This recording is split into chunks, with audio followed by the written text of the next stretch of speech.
একাদশে রেখে ইতিহাস গড়ল নোয়াখালী। আফগানিস্তানের ঘরোয়া ক্রিকেটে একে অপরের বিপক্ষে মাঠে নামলেও একই দলের জার্সিতে কখনোই খেলা হয়নি মোহাম্মদ নবী ও তার ছেলে ইসাকিলের। অবশেষে সেই দেখা, সেই দৃশ্য। Bangladesh premier league BPL Noakhali এক্সপ্রেসের হয়ে মাঠে নেমেছেন বাবা ছেলে। তাতেই হয়ে গেল ইতিহাস। ফ্যান্টাসি ক্রিকেটের ইতিহাসে প্রথমবারের মতো একই দলের হয়ে খেলার রেকর্ড এটি। আর মোহাম্মদ নবী ও তার ছেলে একাদশে রেখে ইতিহাসের পাতায় নাম লেখালো নোয়াখালী এক্সপ্রেসও।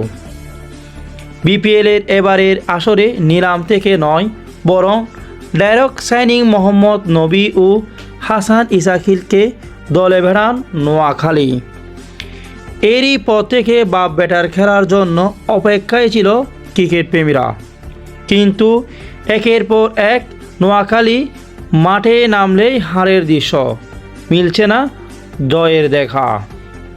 অতঃপর নিজেদের অষ্টম ম্যাচে মোহাম্মদ নবী ও হাসান ইসাকিলকে নিয়ে একাদশ সাজিয়েছে বিপিএলের এই নবাগত ফ্যান্টাসিটি। বিপিএলের দ্বিতীয় দিনে ম্যাচে ঢাকা ক্যাপিটালসকে মুখোমুখি হয়েছিল নোয়াখালী এক্সপ্রেস।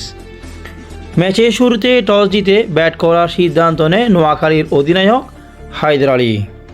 দলের হয়ে সৌম্য সরকারের সঙ্গে ব্যাট করতে নেমেছেন হাসান ইসাকিল। এই প্রতিবেদন লেখা পর্যন্ত বিনা উইকেটেও ৬০ রান তুলেছিল নোয়াখালী। ২৮ রানে অপরাজিত ছিল ইসাকিল। তাতেই ইতিহাসের পাতায় নাম লেখালেন বাপ বেটা। এছাড়াও প্রস্তুতিও যে তিনি ভালোভাবে নিয়েছেন তা স্পষ্ট। নোয়াখালী ইসাকিলের ব্যাটে চড়ে টুর্নামেন্টে নিজেদের সর্বোচ্চ ১৮৪ রান সংগ্রহ করে নোয়াখালী এক্সপ্রেস এবং ৪১ রানের জয়ও পায়। ৪১ বছর বয়সী নবী বলেন, ছেলের সঙ্গে খেলার জন্য আমি অনেক দিন ধরে অপেক্ষা করেছিলাম। আমি ওকে একজন পেশাদার ক্রিকেটার হিসেবে গড়ে তুলেছি।